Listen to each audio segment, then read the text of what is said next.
They taught me how to keep an ice-cold head when things go to hell. But no manual prepares you for the cruelty of the woman who gave birth to you. The most vicious betrayal did not happen in the dirt overseas. It reeked of expensive Chanel perfume in a suffocating Virginia suburb. My mother threw the high-necked silk dress onto the mattress. Her eyes skimmed the jagged scar on my jawline like it was a stain. She hissed through her teeth, "Cover that hideous thing up. You are not dragging your body bag hauling self in here to humiliate this family at your sister's wedding." I used to be naive enough to think the hazard pay I scraped together and sent home for 15 years could buy a shred of family loyalty.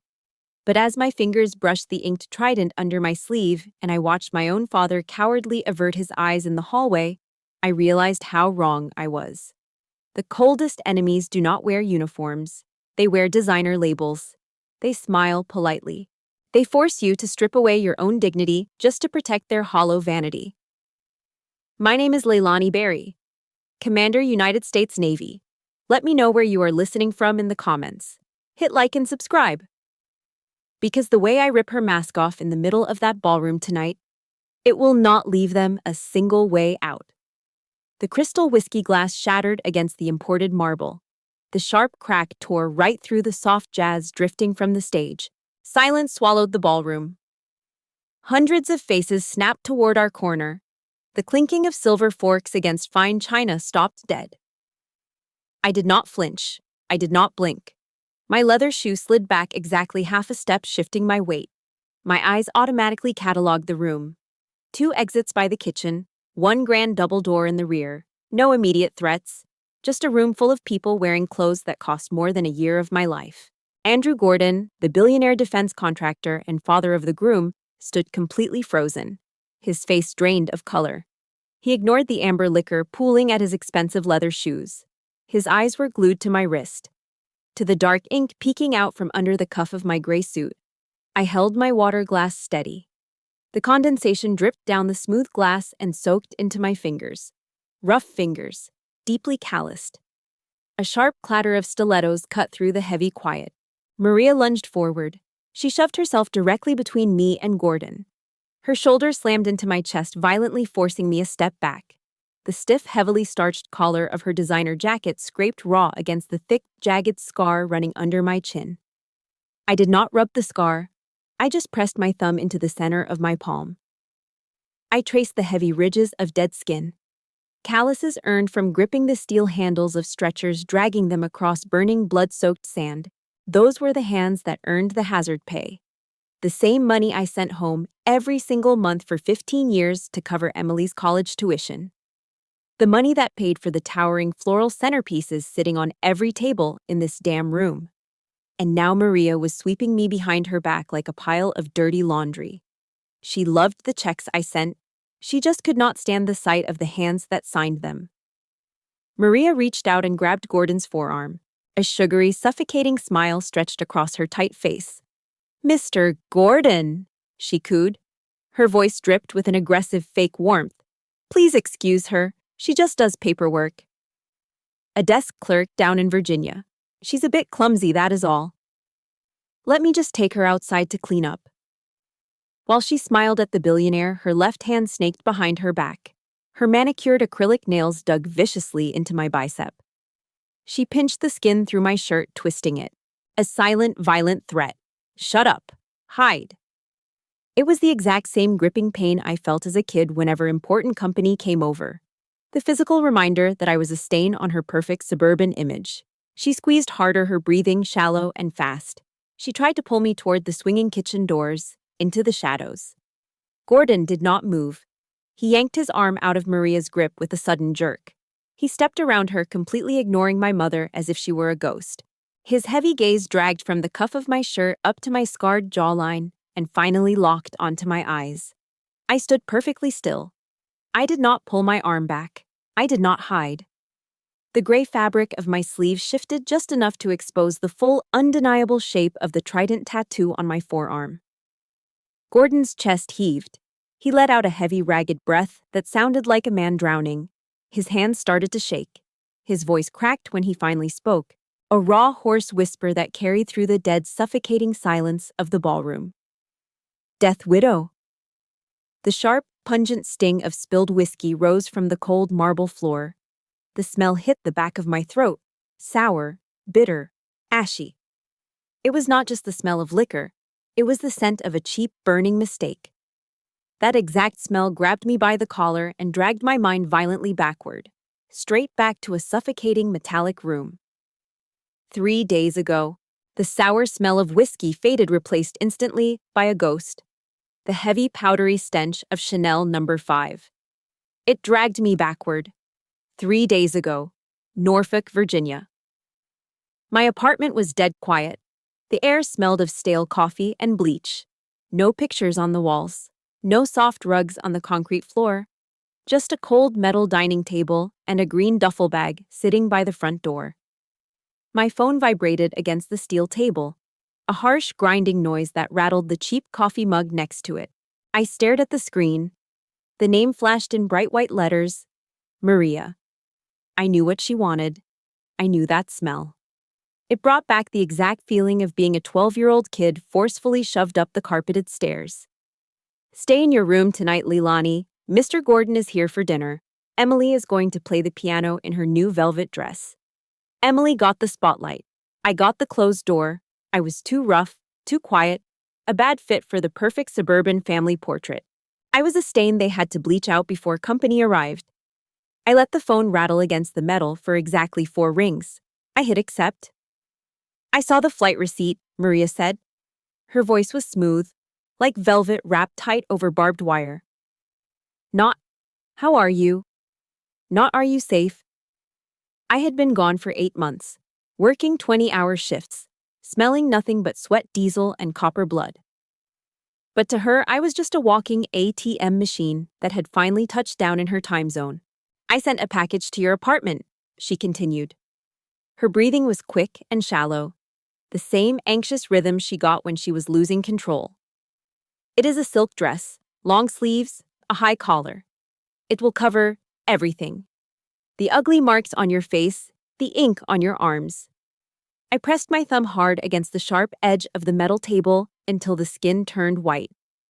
I said nothing. I am not having the Gordons think this family bred a freak, she hissed, dropping the sweet act entirely. You push papers for 48 hours, you smile, you stand in the back. Do not ruin your sister's weekend. The line went dead. A hollow dial tone buzzed in my ear. I set the phone down. A square cardboard box sat on the kitchen counter. I picked up a pair of heavy steel shears from the drawer. I jammed the thick blade straight into the packing tape and ripped the box open in one violent motion. A pile of thin, pathetic pastel fabric sat inside. It looked like a surrender flag.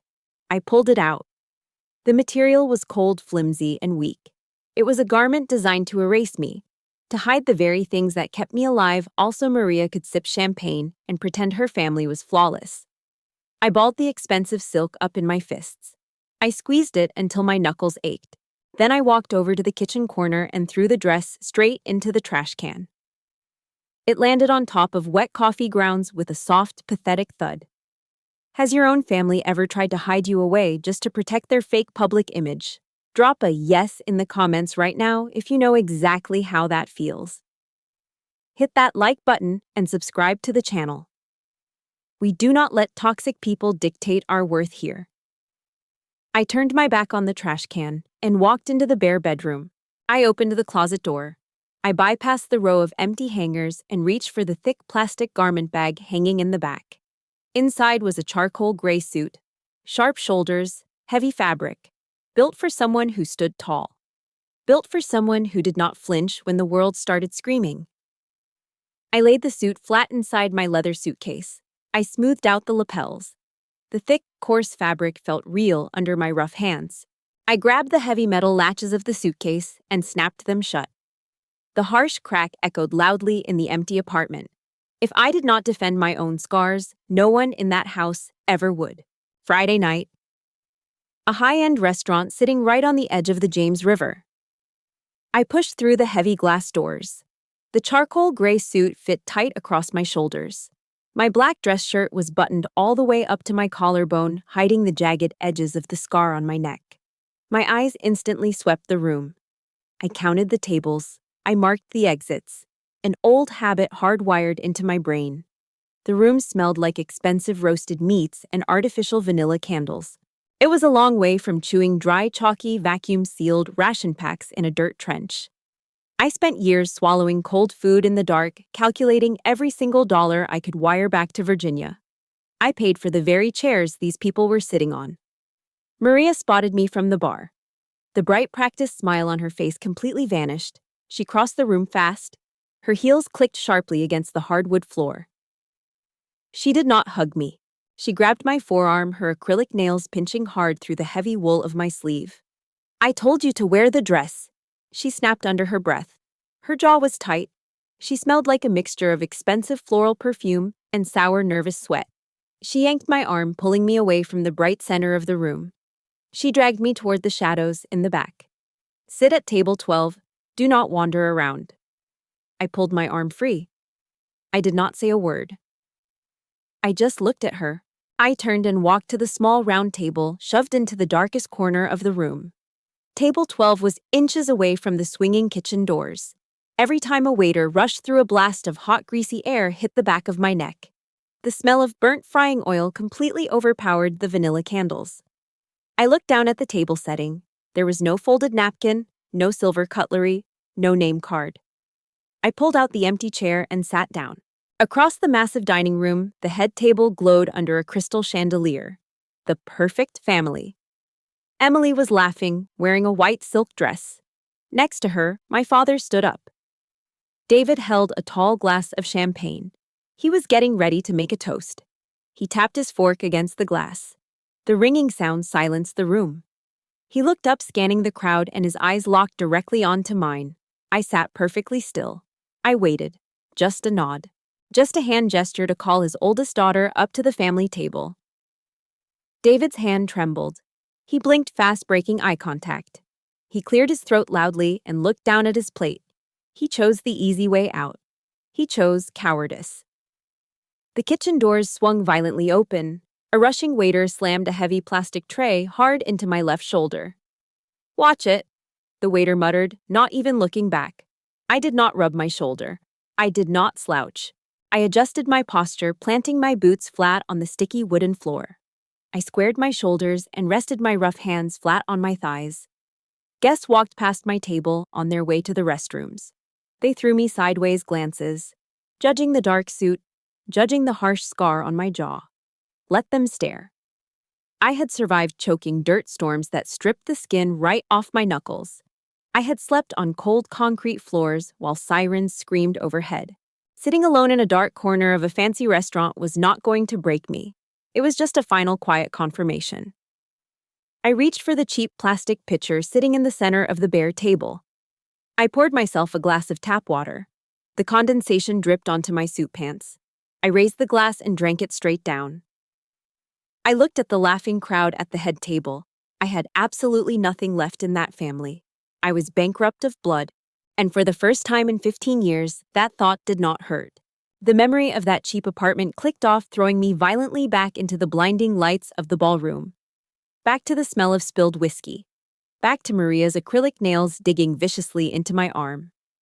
Andrew Gordon did not care about the broken glass at his feet. He did not care about my mother's sweet, desperate smile. He ripped his arm entirely away from Maria. The sudden movement made her stumble forward in her high heels. She let out a short, pathetic gasp. Gordon ignored her. He stepped right into my personal space, a space nobody in this room had dared to enter. His eyes locked onto the black ink on my arm, then dragged up to meet my face. His hands, covered in expensive rings and a heavy gold watch, actually trembled. "Commander Barry," Gordon said. His voice was thick, heavy. It was not a casual greeting. It was an absolute acknowledgement of rank. The title hung in the dead air. Maria's jaw dropped slightly. The fake warmth washed right off her face, leaving behind a pale, terrified mask. Gordon swallowed hard. "I read the unsealed paperwork. My company supplied the heavy lifters. You are the one who pulled those men out of the burning valley." For the first time in 48 hours, the tight muscles in my jaw relaxed just a fraction. Since I had stepped foot in Virginia, my own blood had treated me like a disease. They shoved me in corners. They told me to hide my scars. They forced me to swallow my own dignity just to keep up appearances. And now a billionaire stranger was standing in the middle of a crowded ballroom, looking at my calloused hands like they were made of solid gold.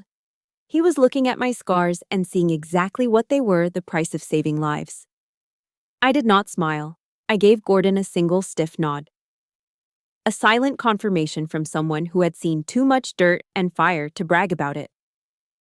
Gordon turned his head slowly. He looked down at Maria. His eyes were no longer polite. They were filled with absolute, unfiltered disgust. "You said she pushed papers." Gordon's voice cracked like a whip. "You said she was a desk clerk." Maria shrank back. She tried to grab her purse, her fingers fumbling over the clasps. I just meant she does not like to talk about her job. She is very shy." Your daughter walked straight into the fire. Gordon interrupted, his voice rising, echoing off the high ceiling. She carried out the broken and the dead with her bare hands when no one else would.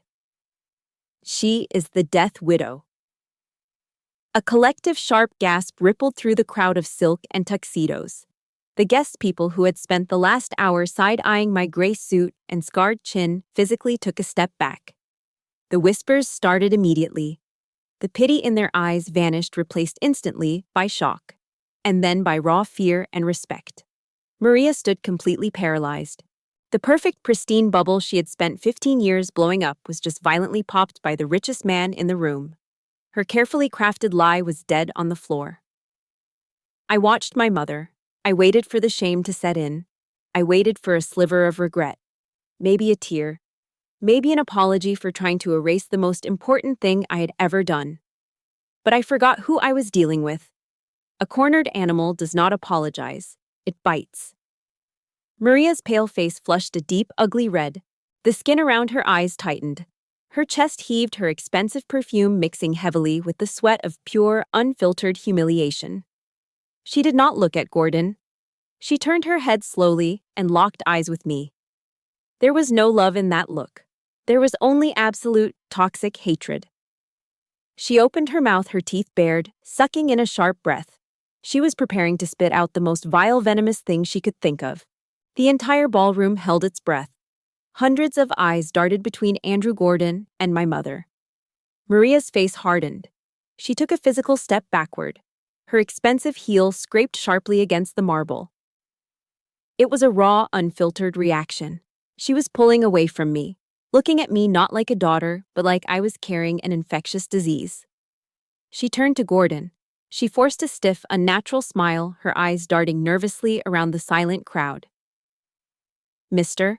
Gordon, you must be mistaken," Maria stammered. Her voice was too high, desperate to salvage her fake image. "She does not do things like that." Gordon shook his head. He looked down at her with absolute disgust. He did not say another word. He did not have to. The silence was louder than a scream. The rejection snapped something inside Maria. Her perfect bubble shattered, and the toxic rot underneath spilled out. She spun around to face me. Her heavy Chanel perfume mixed violently with the sour, acrid smell of nervous sweat rolling down her neck. "You clean up dead bodies," she hissed. The question scraped through her teeth. It was quiet enough to keep the people in the back from hearing, but sharp enough to stab directly into my eardrums. There was zero shock in her eyes. Zero pity. Only pure, unadulterated revulsion. "You touch bloody corpses with your bare hands." Maria's voice actually shook with disgust. Her manicured hands balled into tight fists at her sides. "Why would you involve yourself in something so filthy? Nobody in our circle does that kind of disgusting work. I spent my whole life building the reputation of this family, and you are out there acting like a scavenger." My chest tightened. Not out of pain. The pain was gone. The tight feeling in my ribs was a cold, mechanical shutdown. Radio silence. Every remaining ounce of empathy I had for the woman standing in front of me completely flatlined. I had zipped heavy black bags over kids who were barely old enough to buy a beer. I had washed copper-smelling blood off my own arms so I could eat cold rations in a dirt trench. I did it so she could buy new velvet couches and host garden parties. And she called it filthy. She called the blood of those kids disgusting just because it did not match her pastel color palette. I did not yell. I did not cry. I just watched her face twist in absolute panic. I analyzed her the exact same way I analyzed a hostile target. I watched the heavy makeup settling into the deep, bitter wrinkles around her mouth. She was pathetic. She was small. And she was terrified that these rich strangers were going to judge her. If you have ever had a parent who cared more about what the neighbors thought than they cared about your actual pain, drop a 1 in the comments right now. Hit that like button and subscribe. We know exactly how blinding that toxic pride can be. Maria sucked in a sharp, jagged breath. Her lips peeled back, exposing her teeth. She was winding up to deliver another venomous insult. She wanted to verbally erase me right there on the marble floor. She opened her mouth. "Commander Barry." The voice did not come from Gordon. It came from the back of the room. It was a heavy, booming roar. A voice made of pure iron that instantly crushed the suffocating silence of the ballroom. Maria snapped her mouth shut. The blood drained completely from her face. The booming voice echoed through the high ceiling like a cracked church bell. The suffocating whispers in the ballroom died instantly. The crowd of expensive silk and tailored tuxedos parted automatically. They split like dirty water being pushed aside by a heavy ship. An older man stepped through the gap. Robert Reed. He wore a dark plain suit, but the sheer weight of his presence crushed every ounce of fake wealth in that room. No one breathed. No one dared to step in his way. His heavy leather shoes hit the marble floor. Crack, crack, crack, an even unstoppable rhythm. He stopped exactly 2 feet in front of me. He did not smile. He did not offer his hand for a soft, polite shake. He stood perfectly straight, his chin lifted, his shoulders pulled back. Slowly he raised his right hand, the edge of his palm touching his brow in a razor-sharp, flawless motion. The ultimate sign of respect. One professional acknowledging another. My spine locked. Muscle memory took over. I snapped my heels together. The dull, heavy thud of my boots echoed off the floor. I raised my hand and returned the gesture. Crisp. Silent. In a room full of people who judged me by the price tag on my clothes, an old man with iron in his veins had just handed me back my dignity. He did not need to explain anything. The silence did all the heavy lifting. Reed lowered his hand. He slowly turned his head to look at my mother. His eyes were dead, cold as a concrete freezer floor. Maria swallowed hard. I could actually hear the dry click in her throat. Her acrylic nails dug nervously into her expensive purse. "Ma'am," Reed said. His voice was a low guttural rumble that vibrated in the chest. "That filth you just rejected, that dirt you find so completely disgusting." He took half a step toward her. Maria flinched, shrinking back into herself. "That is the blood of young American men." Reed growled, his eyes locking her in place. "Because of the woman you are standing here insulting, dozens of families actually have bones to bury. They have a casket to cry over instead of an empty patch of burning dirt and ash." Maria's face went bone white. Her mouth opened, but only a pathetic, raspy breath came out. Her hands shook violently, the heavy gold bracelets clinking against each other. She looked around desperately at the crowd. She was looking for a lifeline. She was looking for her rich neighbors to defend her. They were all staring at the floor. Some of them physically turned their backs on her. Her power was completely gone. Her perfect manicured illusion was lying dead on the marble. Reed turned his back on her, dismissing her like a piece of trash on the sidewalk. He looked right at me. "Do not ever let people who have never smelled burning iron tell you what your life is worth," he said quietly. I gave him a single nod. Maria could not take it. The raw humiliation choked her. A toxic narcissist cannot survive in a room where nobody is clapping for them. She spun around her high heels, slipping wildly on the slick floor, and bolted for the heavy glass side doors. She pushed through them, fleeing out into the dark, cold patio toward the lake. I watched the glass doors swing shut behind her. I turned my head and looked at my father. David stood frozen by the dessert table, gripping a white napkin in his sweating hands. He looked like a cornered rat. I gave him a dead, empty look. He swallowed and looked down at his shoes. I adjusted the cuffs of my heavy gray suit. I turned my back on the bright ballroom, on Andrew Gordon, on my cowardly father. I walked slowly toward the dark glass doors. It was time to finish this. The heavy glass doors slammed shut behind me. The suffocating smell of Chanel and stale vanity was instantly cut off, replaced by the sharp, bitter bite of the Virginia autumn wind. The patio overlooking the golf course lake was completely empty. I walked to the edge of the brick railing. I gripped the rough stone. I took a deep, slow breath, letting the freezing air fill my lungs. It was quiet out here. The kind of quiet you only get after the sirens stop screaming. A shadow moved near the brick pillar to my right. I did not flinch. I just shifted my weight, turning my head. An old man stepped out of the dark. He wore a simple faded gray suit. Joshua Reed. He was one of the guests sitting near the back, an old man with a faded eagle tattoo peeking out from his shirt cuff. He walked with a heavy, uneven limp. He stopped right next to me, leaning his forearms against the cold brick railing. He did not look at me. He looked out at the black water of the lake. For a long minute, neither of us said a word. Then Joshua reached out. His hand was ancient. The knuckles were swollen with arthritis, the skin rough like dried leather.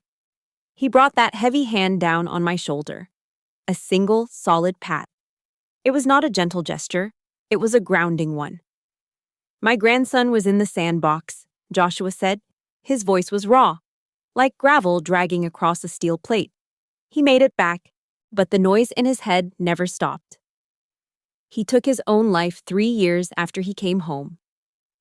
I stared straight ahead at the dark water. My jaw locked tight. I did not offer empty apologies. Men like Joshua did not want pity. Joshua's grip on my shoulder tightened. His thick fingers pressed through the fabric of my suit jacket. "But he got to come home first," the old man whispered. "He got to sit at the kitchen table one last time.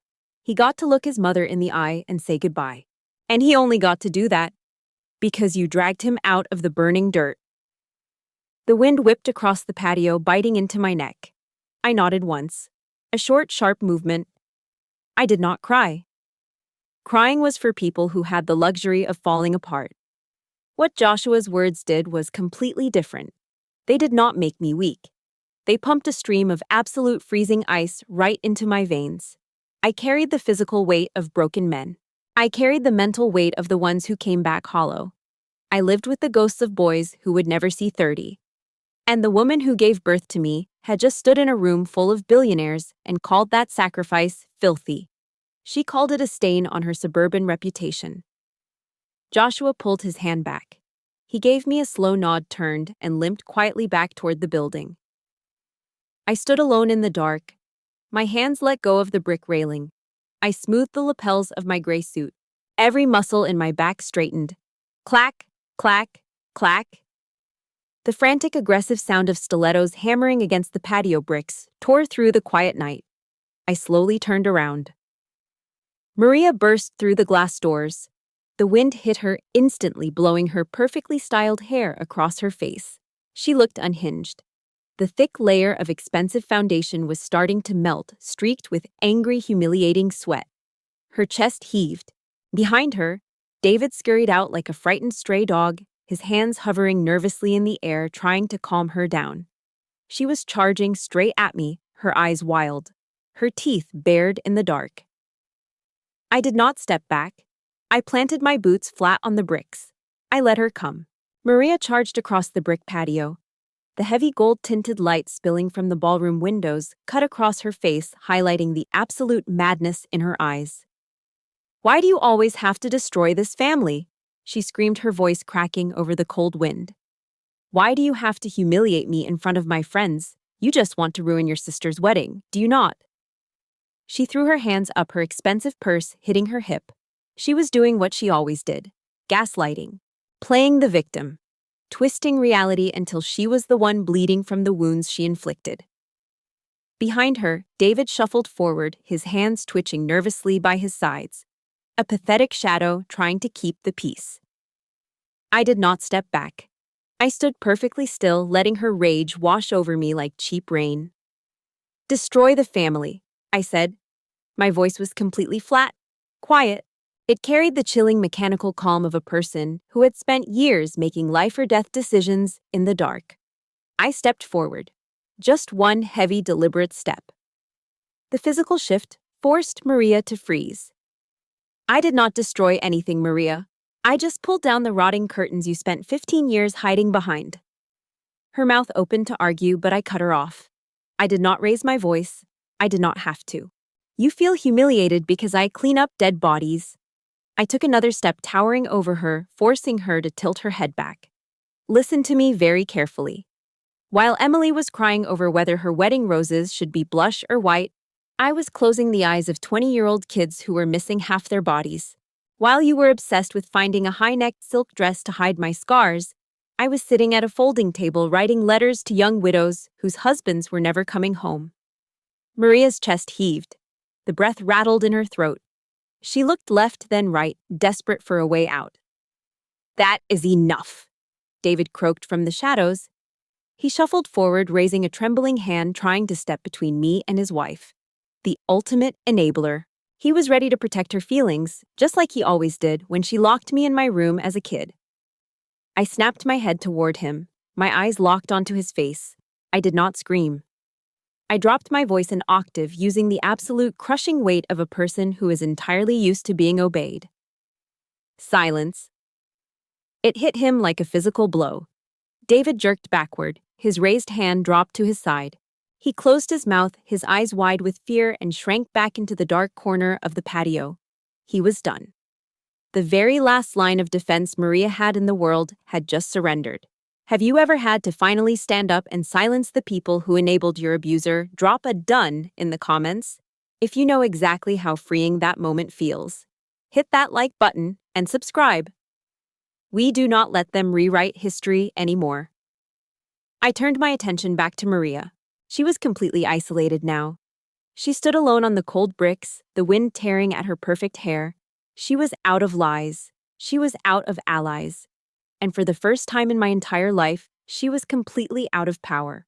Maria was suffocating. The cold Virginia wind bit into her skin, but she could not catch her breath.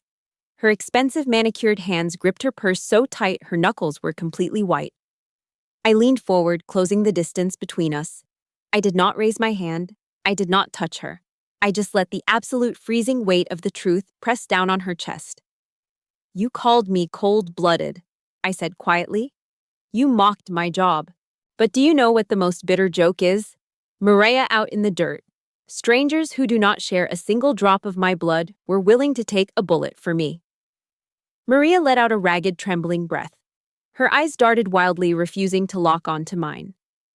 And here in this house, I let the words hang in the freezing air for a second. My own mother hides me in a corner like a sick dog just because she is terrified of what the neighbors might say at the country club. I was protecting the family. Maria gasped. The heavy layer of foundation on her face was streaked with sweat, settling deep into the bitter, aging lines around her mouth. She looked old. She looked pathetic. You were protecting yourself. I fired back, twisting the knife deep into her ego. You do not care about family honor. You look at my scar and you feel disgusted. But it is not because it is ugly. It is because it reminds you exactly what you are. A coward. Maria flinched as if I had actually slapped her. My scars prove that I stand my ground when things get bad, I said, my voice dropping to a low mechanical whisper. But you are hollow, Maria. You are so empty and vain that you cannot even look your own daughter in the eye because real pain ruins your perfect fake little aesthetic. A direct hit. The last fragile piece of Maria's armor cracked and shattered into a million pieces. The absolute destruction of a narcissist. Her knees buckled. The stiletto heels snapped sideways against the brick patio. She collapsed onto the damp, freezing grass next to the walkway. She began to cry. But it was not the heavy, sorrowful crying of a mother who had realized her mistakes. It was an ugly, broken, suffocating sound. It was the distorted, hyperventilating gasp of an arrogant woman who had just had every single ounce of her power ripped out of her hands. David scrambled out of the dark corner. He dropped to his knees in the wet grass next to his wife. He grabbed her shoulder, his hands shaking. He looked up at me. His eyes were wide, completely soaked in pure, unfiltered terror. He looked at me like I was a monster. I stood perfectly straight. I looked down at the two people who had created me. They were huddled together in the dirt, shivering in expensive clothes completely broken by their own lies. I felt absolutely nothing. No pity, no lingering anger, no desire to offer a hollow fake forgiveness just to make them feel better. They did not deserve my anger, and they certainly did not deserve my peace. I reached up and calmly adjusted the lapel of my heavy gray suit. I turned my back on them. I did not say goodbye. I walked away. My leather boots hit the brick patio with a steady, heavy, unshakable rhythm. Clack, clack, clack. I walked straight toward the glowing glass doors of the ballroom. I had one last piece of business to finish inside. I pushed through the heavy glass doors and stepped back into the ballroom. The loud jazz music had stopped. The crowd of wealthy strangers had scattered, retreating to the lobby or the bars. Only a small, tight circle of people remained near the center of the room. Andrew Gordon, his son, my sister, Emily. I stopped a few feet away, crossing my arms over my chest. The glass doors behind me hissed open again. Maria stumbled in. She did not look like the woman who had demanded I wear a high-necked silk dress 3 days ago. Her hair was windblown. Her makeup was ruined. Her shoulders were slumped forward like she was carrying a heavy weight. David walked 2 steps behind her, keeping his head down. Maria stopped at the edge of the circle. She looked at Andrew Gordon. Then she looked at Emily, who was staring at her with wide, terrified eyes. Finally, Maria looked at me. She raised her trembling hands to her neck. Her fingers fumbled with the clasp of the heavy, expensive pearl necklace she wore, the symbol of her perfect, flawless suburban image. The clasp clicked. Maria pulled the pearls off her neck. She let the heavy necklace drop. Clack. The pearls hit the smooth mahogany surface of the nearest table. The sound echoed loudly in the empty room. "I am sorry," Maria whispered. Her voice was completely raw, stripped of all the fake sugary warmth she had used for 15 years. "I am sorry for rejecting what she is. I rejected her because I was just too much of a coward to be a real mother." I stood perfectly still. I heard her. I recorded the surrender, but I did not nod. I did not step forward to offer her a hug.